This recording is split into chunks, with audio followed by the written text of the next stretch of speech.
ठीक है ईमानी जी देखिए, अभी जो मैं सुन पा रहा हूँ, विनीत जी ने एक शब्द का प्रयोग किया, निफिक्र लड़का। बेफिक्र, उत्तर प्रदेश में बेफिक्र निफिक्र एक ही बात। ठीक है ठीक है। निफिक्र भी है राहुल, हाँ, बेफिक्र भी है राहुल, क्योंकि वह व्यक्ति सत्ता के लिए ना जीता है ना सत्ता के लिए मरता है, क्योंकि वह जन्म ही सत्ता के बीच लिया है। अच्छा। तो सत्ता की लालसा नहीं पालता है, वह व्यक्ति पालता क्या है, 140 करोड़ एक बोलते ही रहेंगे। भाजपा का काम क्या है, बोलना है, सामने वाले को बोलने मत दो। उसका काम क्या है, उस व्यक्ति का काम यह है, और मैं आज ईमानदारी से गारंटी देता हूं, बीजेपी वालों में दम है तो राहुल गांधी को हाथ दिखा के दिखा देना, हाथ लगा के दिखा देना।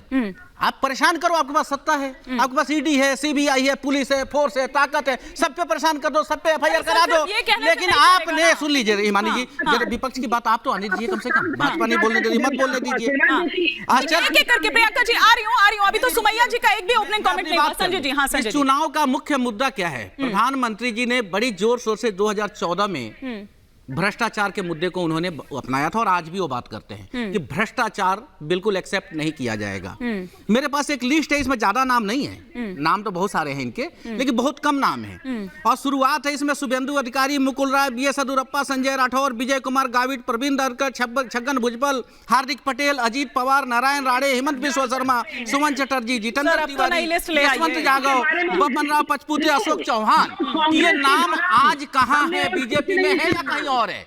दूसरी बात मैं कहना चाह रहा हूँ, प्रधानमंत्री जी, मैं लास्ट एक लाइन बोलूंगा, उसके बाद बीजेपी को पूरा मौका दीजिएगा छक्का चौका मारने के लिए। इनके पास भाषण है, राशन नहीं है इनके पास। अच्छा, देश में सिर्फ इनको भाषण देना है। मैं ये कहना चाहता हूँ कि ये देश वो आपके घर से आ रहा है। प्रियंका जी, लोगों के घर में मुफ्त में आ रहा है, कांग्रेस के घर से आ रहा है।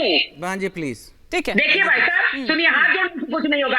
अरे आप हाथ क्यों जोड़ते हैं जनता के सामने? ठीक है संजय जी, आप एक बार कंप्लीट कर लीजिए, फिर सुमैया जी का भी रुख करना है। सुमैया जी का बात आ पाएगी ना मेरी, इसलिए मैं हाथ जोड़ के चुपचाप हूँ। हाँ ठीक है, कंप्लीट कर लीजिए, कंप्लीट कर लीजिए। आ रही हूँ। मैं ये कहना चाह रहा हूँ हिमानी जी कि 2019 का चुनाव हुआ, 2014 का चुनाव हुआ, तो उसके पहले भी देश में चुनाव होते रहे हैं। देश की जनता ने कांग्रेस में कभी आस्था जताया?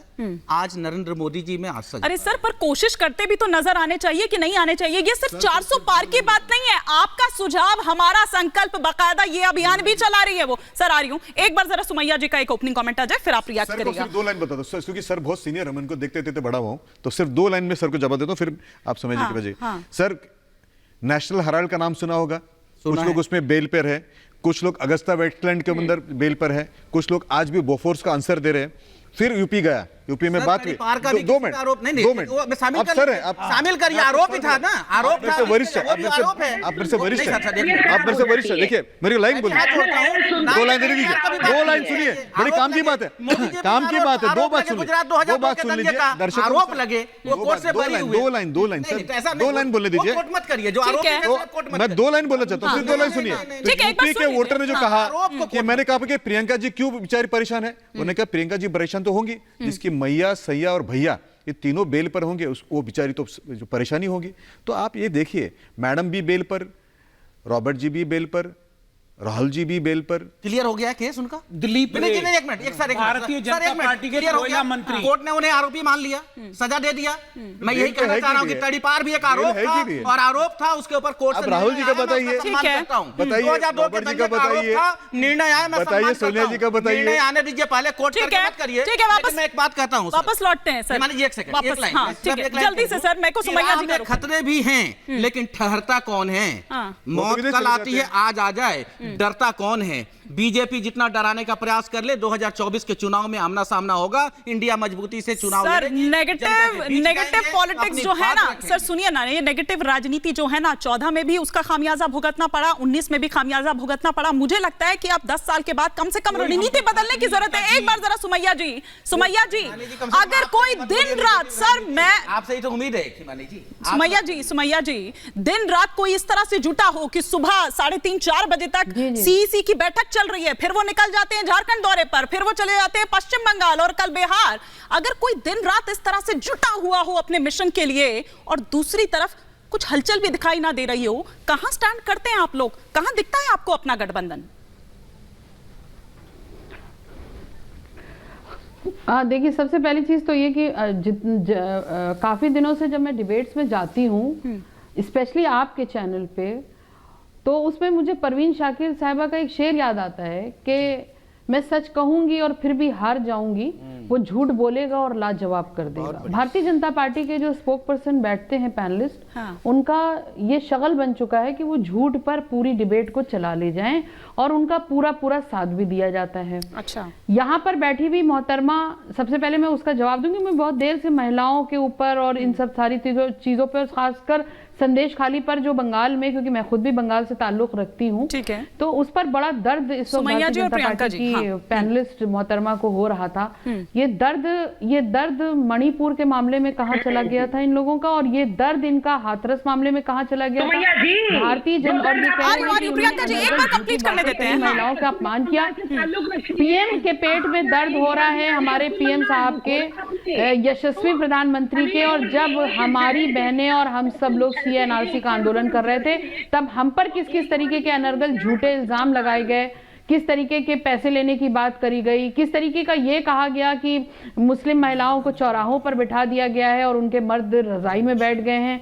ये सब किसी इतने बड़े संवैधानिक पद पर रहते हुए किसी व्यक्ति के ऊपर ये भाषा शैली शोभा नहीं देती है। ये कतई असंवैधानिक भाषा शैली का प्रयोग भारतीय जनता पार्टी की तरफ से हमेशा से होता आया है।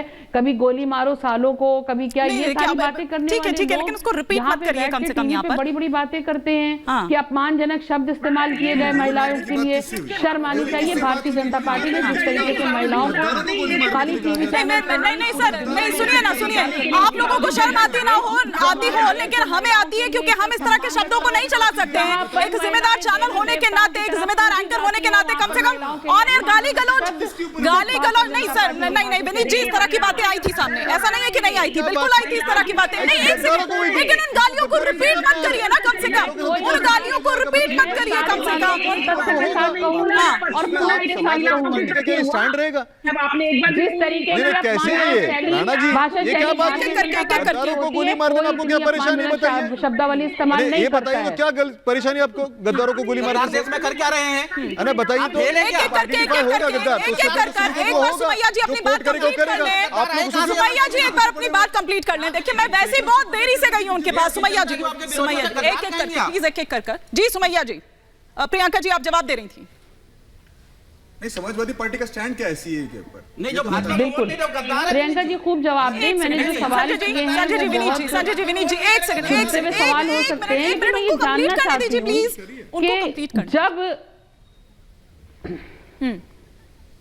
आपका ऑडियो चला गया प्रियंका जी। मैंने जो ये सारे सवाल रखे हैं, जो महिलाओं के सम्मान में भारतीय जनता पार्टी ने, उनके तरह तरह के उनके नेताओं ने, और खासकर हमारे यशस्वी प्रधानमंत्री ने, उत्तर प्रदेश के यशस्वी मुख्यमंत्री ने जो इस्तेमाल किए थे, वो भाषा शैली का समर्थन करती हैं प्रियंका जी की नहीं? मैं ये सवाल करती हूँ एक महिला होने के नाते, एक महिला एंकर पैनलिस्ट से मैं ये सवाल करती हूँ कि क्या आप इस भाषा शैली से इत्तेफाक रखती हैं या नहीं आती? जब आप लोग कहते हैं कि ये महिलाएं पैसे लेकर के झूठ बोल रही हैं, तो आपने आवाज नहीं उठाई? शर्म नहीं आती है जब मणिपुर में महिलाओं को नग्न अवस्था में घुमाया जाता है? शर्म नहीं आती है? आज के अमर उजाला अखबार में आया है कि कैसे बच्ची को रेप करके उसकी वीडियो बना करके वायरल किया। शर्म नहीं आती है भारतीय जनता पार्टी को? शर्म नहीं आती भारतीय जनता पार्टी को? आप बताइए, मणिपुर पहले हुआ था या जो आप जिसकी बात कर रहे हैं वो पहले हुआ है? वोटों को के लिए तो शाहीन बात कर लिया था आप लोगों ने, मगर जनता ने जवाब दिया। शाहीन बाग का कोई नतीजा आया सामने? जनता ने आपको ठुकराया। शाहीन बाग नहीं, एनआरसी जैसा कोई भी मुद्दा आएगा, उस पर तब भी आंदोलन हुआ था, अब भी आंदोलन होगा और आगे भी होता रहेगा।